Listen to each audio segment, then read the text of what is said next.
Welcome back to Franco Fridays. Today I'm looking at Dr. Orloff's Monster.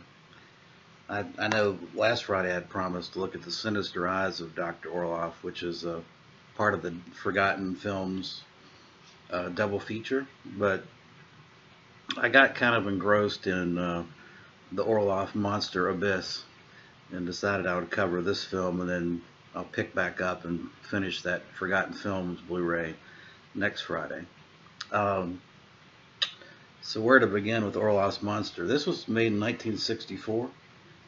It is also known as the Mistresses of Dr. Jekyll. And it's loosely based on, I think, the Orloff. People quantify this as a sequel to the awful Dr. Orloff, but it's really only loosely based. In the film, Dr. Orloff does exist, but he now has a protege, a Dr. Fisherman, and Dr. Fisherman really carries the story. So Dr. Orloff is only there for a few minutes of film footage. The story basically is that Dr. Fisherman has taken his younger brother, Andros, and turned him into a somnambulistic slave through mind control for reasons that will become apparent in the film. He uses Andros to kill young strippers that Dr. Fisherman has decided he's had enough of, and there's a wraparound story with Andros' daughter that comes into play. The film is it's probably one of the two or three best Franco films of the 60s, in my opinion. Full of all kinds of gothic imagery, shot on location in somewhere in Madrid, Spain. It's a wonderful, wonderful gothic feel that harkens back to, in my opinion, it harkens back to Caesar and the Cabinet of Dr. Caligari. The somnambulistic kind of zombie-like mind control that's portrayed here is a thing of fascination with Franco, and it permeates all his films, and this film kind of set that standard.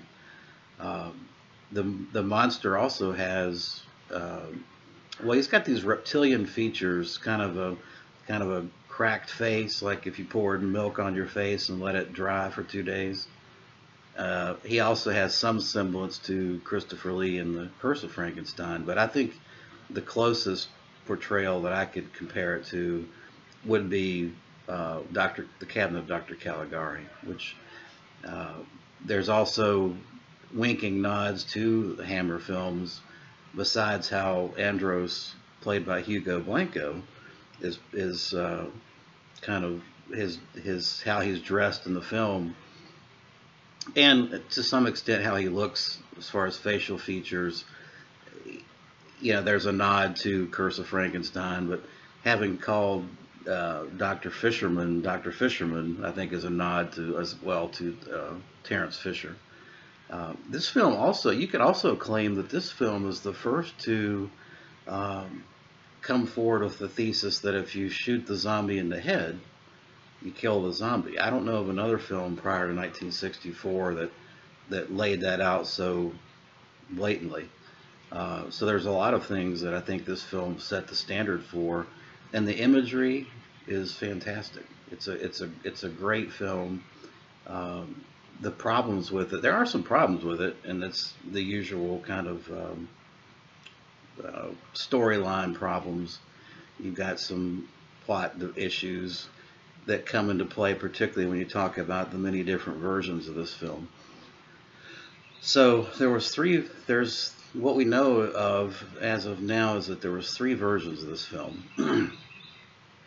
There was an AIP American release, which this Kino release I think comes closest to. There was a French release, which was really what Eurocine, the distributor producer of the film, kind of demanded, and that's this image release here.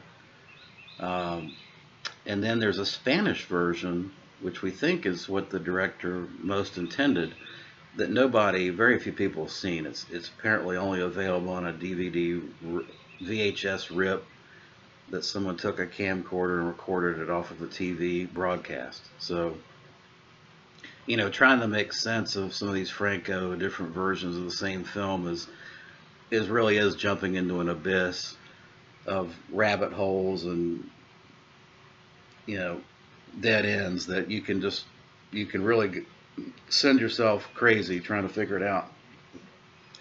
I will say this: so when you compare these two versions, the predominant difference is that the French image version has a kill scene with it looks almost unrelated to the rest of the story. First off, the kills in these movies, particularly the first kill, the whole premise is mind control, and Dr. Fisherman is doing it through a necklace that has